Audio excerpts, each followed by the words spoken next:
अतुल सुभाष मोदी, जी हाँ, ये नाम तो आप लोगों ने सुना होगा। इस समय हर जगह इसकी बात चल रही है और हर जगह इसके बारे में बात हो रही है।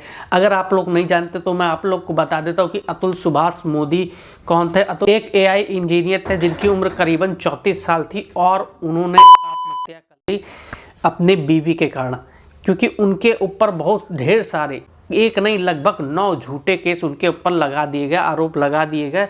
और उससे वो इतने ज़्यादा प्रताड़ित हुए, इतने ज़्यादा परेशान हुए, क्योंकि उस बंदे को हर तारीख पे वो रहता था बेंगलोर में और हर तारीख पे उसको बेंगलोर से तारीख के लिए जाना पड़ता था जौनपुर यूपी उत्तर प्रदेश। यानी कि उसको बार बार ट्रैवल करना पड़ता था और वहाँ पे जाके पहले वो तारीख पे जाने के बाद वहाँ पे तारीख पे हाजिरी दे और हाजिरी देने के बाद वापस आना, स्टेट से दूसरी जगह जाना, वहाँ पे तारीख पे जाके हाजिरी देना, हाजिरी देने के बाद भाई वापस अपने काम पे आना, अपने घर पे आना और फिर से अपने काम को देखना। भाई कितना ज़्यादा मेंटल टॉर्चर होता होगा उस बंदे के साथ। आप लोग ये सोच सकते हो भाई किस तरीके से उसको बंदे को इतना ज़्यादा प्रताड़ित किया गया कि उस बंदे को भाई अपनी जान देनी पड़ी। वो बंदा इतना ज़्यादा पढ़ा लिखा था प्लस एआई इंजीनियर था और उस बंदे से भाई अदालत के अंदर मांग की जा रही कि 1 करोड़ रुपया दिया जाए और उसके बच्चे से उसको मिलने तक नहीं दिया जा रहा, ठीक है। और उसके बच्चे की परवरिश के लिए उससे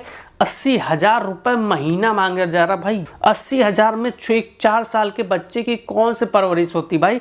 10,000 20,000 रुपये में भी एक अच्छी खासी परवरिश हो जाती। तो यहीं से देखा जा सकता कि भाई कितना ज़्यादा उसको टॉर्चर किया जा रहा था, ठीक है।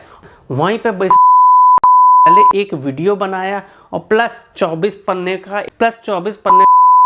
बना के अपने कमरे में रख गया और पूरा प्रूफ रख गया और प्लस ये भी साथ में कह गया कि मैंने अपने ऑफिस का सारा वर्क कंप्लीट कर दिया और सब कुछ बता के गया है। और उसने ये भी कहा है कि भाई अगर इतना सब कुछ होने के बाद भी भाई मेरे को अगर इंसाफ नहीं मिलता है और उसके बाद भी अगर अदालत इन लोग को बेगुनाह छोड़ देती है, ठीक है, और मुझको जस्टिस नहीं मिलता है और ये फैसला मेरे पक्ष में नहीं आता है, मेरी जो अस्थियां वो अदालत के पास वाले गटर में बहा दिया जाए। तो भाई कितना ज़्यादा वो टॉर्चर था, कितना ज़्यादा भाई उसको टॉर्चर किया जा रहा था, कितना ज़्यादा मेंटली वो परेशान हो गया था। और उसके ऊपर एक नहीं करीबन 9 झूठे केस लगा दिए गए थे। और आज के समय में ये वाली न्यूज़ हर किसी बंदे के पास पहुँच रही है, हर कहीं पहुँच रही, चाहे वो पॉलिटिक्स हो, चाहे वो कोई भी हो। और उसने अपने भाई किस तरीके से यहाँ का जो कानून है उसके इस कानून ने भी उसको साथ नहीं दिया। यहाँ के कानून से वो परेशान होकर बार बार तारीखों पे आके जाके इतना ज़्यादा परेशान हो गया, वो इतना ज़्यादा निराश हो गया यहाँ के कानून से, क्योंकि उसको ये लगा कि भाई यहाँ का कानून उसका बिल्कुल भी सपोर्ट नहीं दे रही। क्योंकि भाई जिस अदालत में उस बंदे का केस चल रहा था वहाँ की जज से वो ये कहता है कि देखिए मैम किस तरीके से मुझसे इतना ज़्यादा अमाउंट मांगा जा रहा है। तो वहाँ की जज पता है आप लोगों को क्या कहती है? वो ये कहती कि आपके पास 1 करोड़ रुपया होगा तभी तो आपसे ये डिमांड की जा रही है। और इस तरीके से उससे कहा जा रहा, बल्कि जज का ये काम होना चाहिए था कि उस विपक्षी पार्टी को रोकना चाहिए था कि ये आप किस तरीके से 1 करोड़ की डिमांड कर रहे हैं हमारे सामने। और उसने ये भी बताया कि भाई जज किस तरीके से उनसे मिला हुआ था और उसने ये बताया कि भाई इन सब चीज़ों में भाई जज भी मिला हुआ था और उनसे पैसे की डिमांड कर रहा था। तो उस बंदे ने भाई जज का नाम लिया। तो अच्छी बात तो ये कि इस समय जो उनकी पत्नी थी निकिता वो पकड़ी गई और वो दिल्ली में गुरुग्राम में पकड़ी गई और ससुर सास और उनका साला भी भाई पकड़ा लिया गया। भाई अपने देश में इतना ज़्यादा भेदभाव होता है। वैसे तो कहते कि दोनों लोग समान हैं, लड़कियां भी समान हैं, लड़के भी समान हैं, लेकिन भाई ये राइट नहीं है, क्योंकि लड़कियों के लिए हर चीज़ के लिए कानून पे कानून बना है, लेकिन कोई भी ऐसा कानून बता दीजिए जो लड़कों के लिए बना है।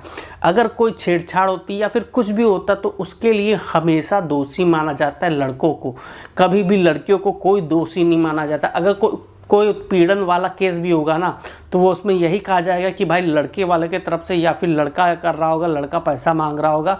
कहीं पे भी ऐसा नहीं होता कि भाई लड़की उत्पीड़न कर रही है, क्योंकि भाई जब से ये कानून बना है ना दहेज प्रथा वाला, तब से औरतें इस चीज़ का बहुत ज़्यादा फ़ायदा उठा रही हैं। मैं ये नहीं कह रहा कि सब औरतें फ़ायदा उठा रही, क्योंकि भाई जब से ये कानून बना है ना तो इस तरीके की औरतें इन सब चीज़ों का बहुत ही ज़्यादा फ़ायदा उठा रही, क्योंकि वो लोग जानती कि जो भी कुछ होगा हमारे पक्ष में होगा और सारा का सारा कानून हमारे लिए ही बना है। क्योंकि भाई अगर औरतें प्रताड़ित होती तो भाई आदमी भी प्रताड़ित होते। इस तरीके के केसों में देखा जाए तो भाई सबसे ज़्यादा आदमियों ने तरीके के केसों से परेशान होके, और उसके बाद औरतों ने, आदमी औरतों से मामले में बहुत ही ज़्यादा आगे है। तरीके की प्रताड़ना से परेशान होके आदमी ज़्यादातर करते हैं, लेकिन आदमियों के लिए उसके बावजूद भी भाई किसी भी तरीके का कोई भी कानून हिंदुस्तान में नहीं है। तो मैं आप लोगों से बस यही निवेदन करना चाहूँगा कि आप लोग भी इस चीज़ के खिलाफ ज़रूर आवाज़ उठाइए, क्योंकि आज जो चीज़ इस बंदे के साथ हुई